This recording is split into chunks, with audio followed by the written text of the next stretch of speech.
guys, this is Cam from C&K Archery, and it is new bow day. Pretty pumped on it. It's probably been the hardest year to try to figure out what bow I'm going to shoot. If you watch any of my other videos, you probably know I pretty much like shooting bow tech for the past few years. Even though I shot a lot of Hoyt, a lot of other bows. The Matthews Arc was probably one of the closest bows I was going to choose this year. Not saying the AX3 or any of these other bows didn't perform. I think this is just going to be one of those years that you just got to shoot them all. There's going to be one that actually sings to you. And for me, the bow for me is going to be this Darton. Okay. Now you're probably asking, all right, you could choose to shoot just about any bow because I own the shop. That's true. But for me, once I got a chance to shoot all these bows, and I had Corey and Kevin with Darton, Black Eagle, Conquest bring the bows through, and I've tried a bunch of the bows and tried to support Randy as much as I have over the years. These bows are just light years ahead of even where they were last year, from tuning features to just the aesthetics. The new grip is phenomenal. And so I said, you know what, this year it's a Darton 35. Now, the Tri-Tech has just about everything you want, and if you look at it, not only that, but Darton does a great job of packing their products. They got more stuff here. The bow comes with your manual and your speed mods. Me personally, I don't think I'm going to need the speed mods.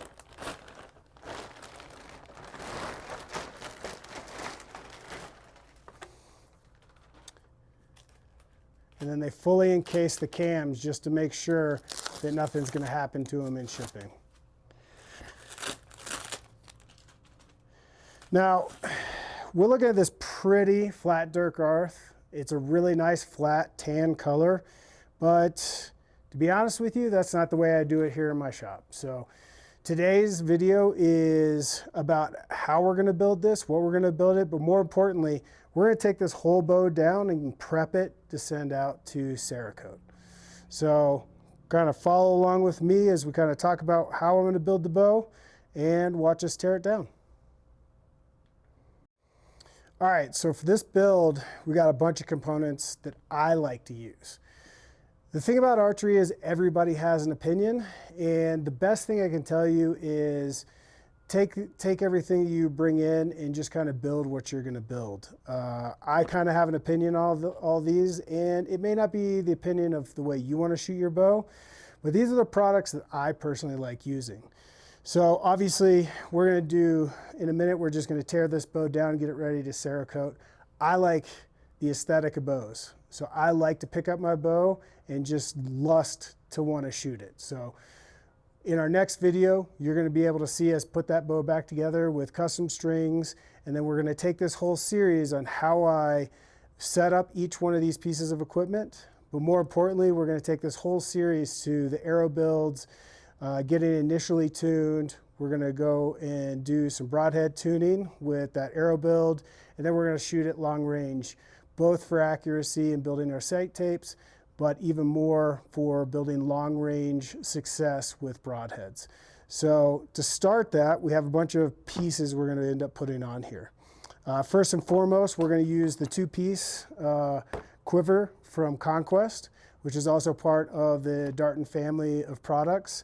The reason I'm going with this is because it's designed to fit with this. I like two pieces because I never take my quiver off. And we're also going to have this hood Cerakoted to match the bow. Next thing we're going to add on is the new Darton foldable bow stand.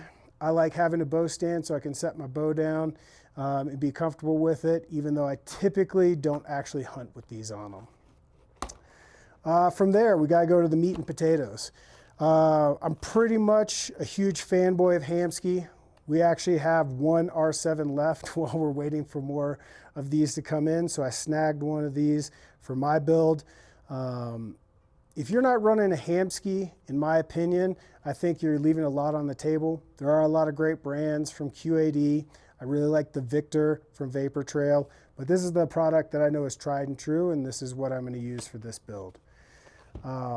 Sights, there's a million different sites, and they're making a ton of really good ones. There's a lot of good ones that we carry, from Spot Hog to Black Gold to UltraView. I'm going with the Driver. I really like the functionality of this sight. I also really like running a dovetail. I like to be able to do walk back tunes, French tuning, and really pulling the maximum. But more importantly, I like to be able to run my sight in and out to get that perfect fit on my peep. So that's why I'm going to be running the Driver with the dovetail. And then the rest of the furniture is really going to be based on your stabilizers. I haven't tested these, and I highly recommend going into your local shop or coming into our shop and pulling stabilizers out. Pretty much have a pretty good idea on how I like to set this up. So I may change the lengths and the number of weights I'm running, but for me, I like running the AE gripper series for my front disconnects and my back bar. I like it because they really don't move. Trueball XL makes a phenomenal back bar mount as well, but I really like this setup because I think it doesn't move much. Same thing with the Trueball XL product. I just like these. This is going to be a 10-degree down. That's just typically what I like to shoot. And then this is just your standard back bar. Conquest is also a Darton family of products, and they make phenomenal stabilizers with the 3K weave that just came out. So I may switch to those in my trial period, but for now, I'm really going to go on my tried and true Excel bars. I really like the carbon on these. I think that while they are a more expensive option on the market, they really hold. It's taken a lot of their target technology and running these. I'm going to start with a 10-inch. I think that's really going to fit well with this bow off the front. Obviously going to have to play with the weights. And then for my back bar, I'm going to go with an 8-inch.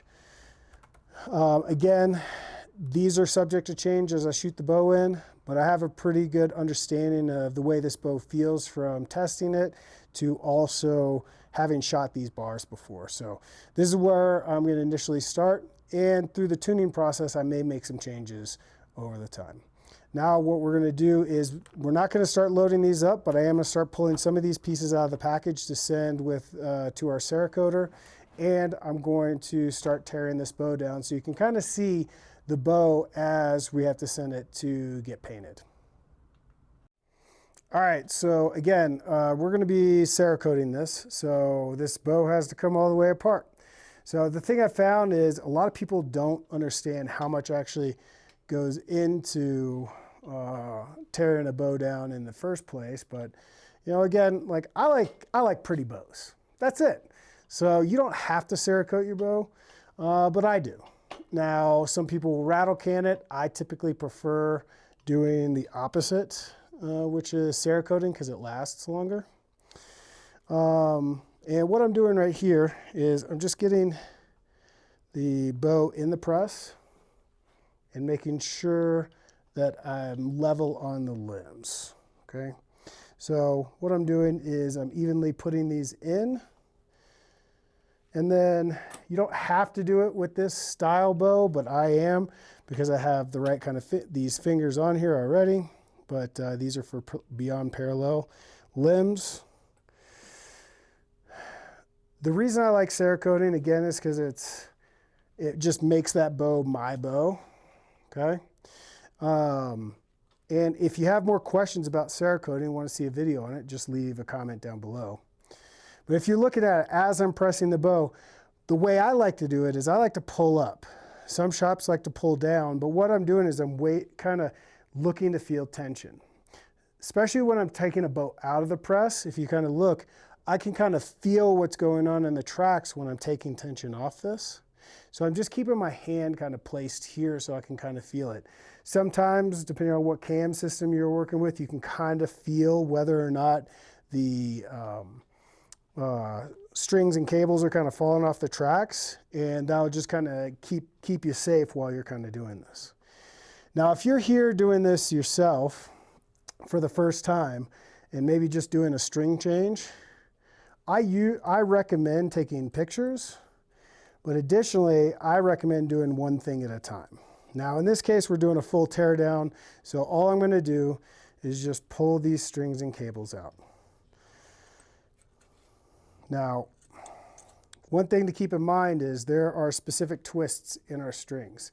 So I like to use this to clip them onto, but if you don't have one of these fancy tools, just get a paper clip, or if you kind of look at this, I like to just pass this back through and then another one back through like this. If my hands want to work today. And that way, if I just set this down, I'm not going to lose my twists. So we got nice tools in the shop, so we're just going to use them. And what I do is I'll just kind of clip these on while I'm working. And then once I've got this already torn down, I'll come back through and I will put them on a paper clip until we get to put this bow back together. I like to start at the ends. Also, if you've never done this before, if you follow your cables down, okay, to where it terminates on the bottom peg right here, if you guys can see that, that's called a down cable. And if you watch this cable as it's going up, that's our up cable. So if you go into a shop and you hear somebody talking about up and down cables, or you read the instructions on how to install a Q8E, it'll say put it into the down cable. That's just how you kind of determine that. So some rollers you do have to pull out. This is one that's really nice. I can just kind of pull this through. And then as I can then just kind of unwind this to get these off the pegs. So part of this build is we're going to take these, which are really good strings for stock, and we're actually going to replace them with one of my sets because I'm going to color match my strings to my bow. And then I'll just keep these as a backup. So you don't always have to do that with a brand new bow. Again, I like the looks of bows, so I'm going to go ahead and just do it, even though these are quality strings and cables. But what I'm going to do is just keep clipping these in, ensuring that I don't lose any twists. Because what I do want to do is I'm going to save these, and if I have a mishap during hunting season, I'll be able to switch them out. Now, there are some bow brands that I do recommend just going ahead immediately and changing them after you shoot in your initial set. And the reason that is some strings just don't last long. They'll be fine to shoot off, and some bow manufacturers are better making bows than strings. But that's kind of determining factor on the particular bow, the price point that that bow usually sits at. Especially those $500–600 bows, you know, it's better to kind of get a new set of strings in the first 6 months, just because you're really losing a lot from a tunability standpoint and consistency standpoint. But you don't have to do any of those things. And if you have more questions on that, feel free to reach out to the shop. We're happy to explain it. We build our own strings, but we really like a lot of the other ones on the market too. So if you got questions, just send them. So if you look at this, when I'm starting to take this bow out, you're going to see that this bow gets really long because we're taking the tension off the limbs. When we're doing that, I like to hold it from the grip and kind of push up just slightly so that it doesn't want to just slip out of the press. And if you look, I'm going to have to wheel this thing all the way out. All right, almost there. So yeah, we've got a 35-inch axle bow, and now to get it out of the press, it's more like a 44-inch because of how much that bow changes. So now we're going to come over to the bench, and we're going to kind of start disassembling the pieces. So doesn't matter where you are, but what I do recommend is having some bags and having them labeled. So if you look, I've written top on this one, bottom on this one, so that I can make sure I have the limb pockets in the right place. I'll put the cam assemblies in there. We're not going to be Cerakoting these limbs, so we're just going to leave the full assemblies together. If you have, again, questions on wanting to be able to disassemble a specific bow, give us a call. We could do a video on disassembling of those bows. But it's pretty easy. There aren't really any torque specs for bows like there are with rifles. So I usually just start taking pieces apart and individually placing them where they want to be. I a lot of times will move from top to bottom, but it doesn't really matter as long as you're putting a process together. The thing I do like to do is put the little bolts and screws for the individual pieces. I will start separating those into individual product bags. So just watch as we take this apart.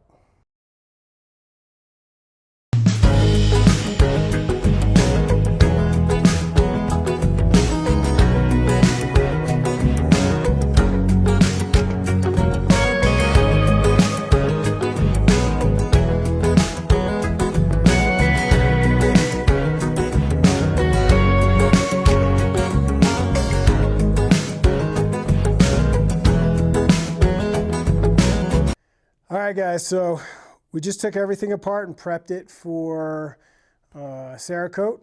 Biggest thing is we had to make sure every bits and pieces, minus a couple of the pieces that are perfectly inset into here, were taken off. Took off some of the glue that the grip was on. But essentially, we got this thing fully ready to go to the Cerakoter. We're also going to have the hood to our quiver Cerakoted. And then in the meantime, we now have a bow in a bag. So stay along with us for the next few series. You're going to see us rebuilding the bow, fully custom build. We're going to be able to take it through all the tuning processes that I like to go through. And then we're going to get it shooting to broadheads out to 100 yards. That's our goal for this bow, so that we have a super long range, accurate bow. So when we're in the hunting woods, we're actually being able to take chip shots at animals. So follow along. If you have any questions, reach out to us through our webpage, cnkarchery.com.